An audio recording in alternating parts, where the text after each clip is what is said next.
Vamos falar então sobre as principais causas de despertares por faixa etária. A gente vai começar então com o período da esterogestação, né? O recém-nascido, os primeiros 3 meses de vida. Por que o bebê de 0 a 3 meses de vida desperta muito à noite? Uma das principais causas de despertares nessa idade é a causa mais comum, que todo mundo conhece, que é de fato a fome, né? Então o bebezinho na esterogestação, muitas vezes ele acorda por fome, o recém-nascido acorda por fome.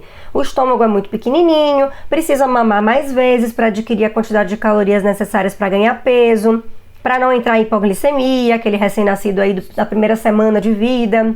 Então a fome é uma das principais causas de despertares no recém-nascido, nos bebezinhos pequenininhos da esterogestação e também nos bebezinhos que estão em aleitamento materno exclusivo. Então até os 6 meses de vida, você pode ter 1 ou 2 despertares aí na madrugada do bebê por fome, tá? E aqui a gente tem que tomar muito cuidado, porque aí a gente vê assim, doutora Lari, mas eu já vi vídeos de alunas suas do curso Sono e Rotina com Apego, que tem bebezinhos de 2 meses que dormem a noite inteira. Por que o meu bebê não dorme?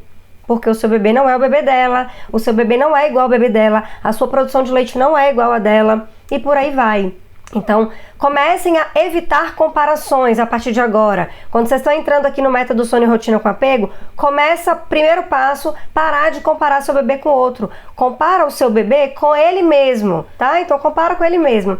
Então, vai ter bebezinhos de 2 meses de vida que vai dormir a noite inteira e vai ter bebezinhos que com 6 meses de vida vai acordar 1 ou 2 vezes para se alimentar por fome. Não tem associação da mama, porque o bebê precisa comer. Depois dos 6 meses de vida, quando o bebê começa a se alimentar, comer comida, e aí a gente vê que aquele bebê tá comendo super bem, tá ganhando peso direitinho, se a mãe quiser partir para um desmame noturno, ok. Essa mãe tem todo o direito de fazer o desmame noturno, se ela tá cansada, tá tudo bem. Agora, antes dos 6 meses, eu faço questão da gente defender a bandeira do bebê. Vamos defender a bandeira do bebê. O bebê precisa mamar, precisa comer e a gente precisa respeitar isso, certo? Então essa é a primeira causa de despertares aí que a gente tem no período da esterogestação, que pode se estender até os 6 meses de vida. O que mais que a gente tem de causas de despertares aí no recém-nascido? O recém-nascido mesmo pequenininho, basicamente ele acorda por fome, ou ele acorda por alguma coisa que está incomodando ele, um desconforto abdominal, uma cólica, uma fralda molhada, uma fralda suja de cocô, um ambiente que está barulhento, que não tem o mesmo aconchego do ambiente intrauterino. Então essas são as principais causas que a gente tem no recém-nascido e obviamente essas causas elas podem também se estender para os bebês maiores, né? Porque o bebê, como eu sempre falo, bebês não são robôs. Cada bebê tem a sua maturidade, cada bebê vai ter o seu tempo, sim. O que você vai fazer quando você entende o funcionamento do sono do bebê através de um curso de sono, através de uma assessoria de sono, você vai entender o que você precisa fazer para ajudar o seu bebê a criar maturidade. Você vai aprender a criar uma rotina, a dar uma previsibilidade para o bebê e com o tempo ele vai adquirindo uma capacidade de sim dormir a noite toda. Mas, como eu sempre digo, se vocês querem métodos de treinamento, de você ter resultado imediato, não é aqui, para vocês não se frustrarem, tá? Aqui não é esse método. Aqui, de fato, a gente faz tudo com apego, identificando de forma individualizada o bebê. Então, esterogestação, bebezinhos de 0 a 3 meses, fome, causa principal, causa número 1, desconfortos, dores, desconforto abdominal, cólica, alguma coisa que está incomodando o bebê. Ambiente inadequado. Por que ambiente inadequado acorda muito o bebezinho recém-nascido? Gente, o bebê recém-nascido, ele estava dentro da barriga da mãe, num ambiente super, hiper, mega, ultra aconchegante, todo apertadinho, com a temperatura agradável, com ouvindo os barulhinhos que são super confortáveis para o bebê, o barulho do batimento cardíaco da mãe, aquela água que ele se mexe.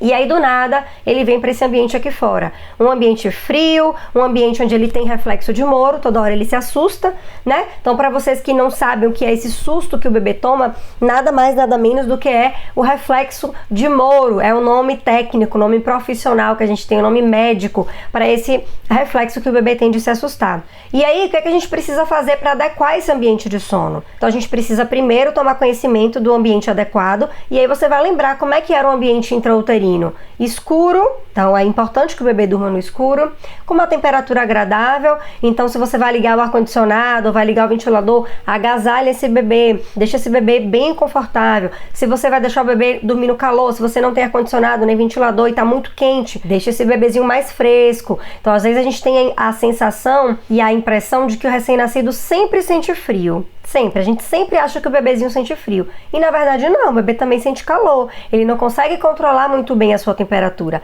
Então, se você agasalhar demais no ambiente quente, ele vai sentir calor e ele vai se incomodar também com isso. Então, a gente precisa sempre tentar simular esse ambiente intrauterino para ajudar esse bebê recém-nascido, esse bebê da extragestação. E aí vem os auxílios do sono, que eu falo muito lá no curso, de forma bem detalhada. Os auxílios do sono são aquelas coisas que podem ajudar a gente a simular esse ambiente intrauterino. O que a gente tem de auxílio do sono que ajuda muito o recém-nascido? Primeiro é o ruído branco. Já me perguntaram até na caixinha hoje o que era isso, o que é ruído branco. Ruído branco é um barulhinho contínuo, que você vai colocar um som contínuo, que vai fazer com que o seu bebê preste atenção ali naquele som e vai mascarar os sons de fora da casa.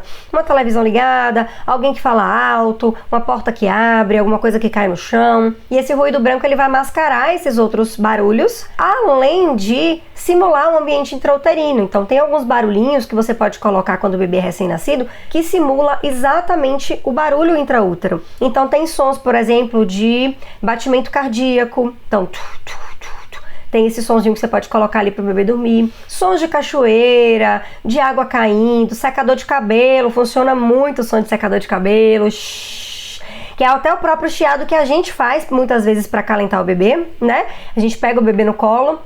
Muitas vezes a gente tá ali, quando a gente percebe, a gente tá fazendo uma coisa que lá na antiguidade nossos bisavós, tetaravós já faziam, que é o shh.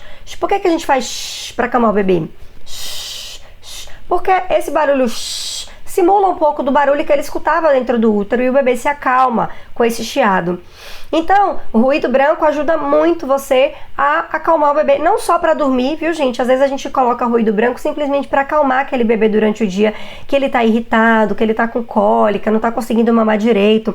Às vezes você coloca um ruído branco ali e só de ouvir aquilo o bebê já se acalma, você já consegue fazer uma pega mais correta, colocar o bebê para mamar e por aí vai. Então é sempre muito importante manter a calma. Eu sei que para as mães de primeira viagem, e eu sei porque por mais que eu seja pediatra, eu sou mãe de primeira viagem e quando o Ben nasceu eu me comportei exatamente como vocês que são mães de primeira viagem. Então nunca fui pediatra do meu filho e me comportei exatamente como vocês. Me desesperava quando ele chorava, quis usar tudo quanto é medicação para cólica, porque é muito desesperador você ver um bebê com cólica. Fiquei desesperada porque ele não dormia, por mais conhecimento que eu tinha sobre rotina, ele não dormia, estava faltando apego, vocês vão entender um pouquinho da minha história lá na jornada do sono. Então eu sei que pra gente, mães de primeira viagem, que tá sofrendo com privação de sono, eu falar pra você que eu quero você calma, pode parecer surreal. Vai falar, doutora Lari, surreal. Eu falar pra você que tá no puerpério, que tá cheio de alteração hormonal aí, cheia de alteração hormonal, cheia de novidade na sua vida, com o bebê totalmente dependente de você, eu falar pra você, mantenha a calma, eu sei que você vai querer me xingar, você vai falar, doutora Lara, é impossível manter a calma, não consigo, eu começo a chorar, eu fico nervosa, e tá tudo bem. É aí que você vai buscar a sua rede de apoio. Busca a rede de apoio nesse momento, nesse primeiro mês de vida, onde a gente fica mais fragilizada. A gente tem alterações hormonais do puerpério que nos deixam sim mais ansiosas, mais nervosas. E o que eu vou falar aqui agora é uma coisa muito importante. Muito importante. Quando a gente fala de qualquer aspecto relacionado ao bebê, seja ele sono, seja ele amamentação, seja ele introdução alimentar, qualquer aspecto relacionado ao bebê, a gente sempre tem que lembrar do binômio mãe-bebê. Sempre. E isso não é balela, gente. Isso é teoria de psicologia infantil que já existe há anos. Se vocês pararem para estudar psicologia infantil, vocês vão ver lá inúmeros livros que vão te explicar e te falar da relação do binômio mãe-bebê. Então, se você tem uma mãe cansada, exausta, estressada, que acha que nada vai dar certo com a maternidade dela, não vai, eu sou a pior mãe do mundo, eu não consigo fazer meu filho mamar direito, eu não consigo fazer meu filho dormir direito. Se você tá assim, desse jeito, seu bebê vai ser um bebê que não vai mamar direito, que não vai dormir direito, porque vocês estão intimamente relacionados. A mãe e o bebê estão intimamente relacionados. Então, por mais estressada que você esteja, por mais cansada, por mais exausta que você esteja, eu preciso que você use da sua rede de apoio para te ajudar, para botar você no seu eixo, para esperar esses hormônios aí do puerpério dar uma aliviada e você se concentrar na sua maternidade. E uma coisa que ajuda muito isso é conhecimento. Quando você tem conhecimento, você não cria expectativa, você não se frustra. Então, para as mamães que estão grávidas, que estão aqui gestantes, por exemplo, lá no curso de sono, no Sono e Rotina com Apego, eu tenho algumas gestantes, toda a turma entra gestante, eu acho ótimo, maravilhoso. Por quê?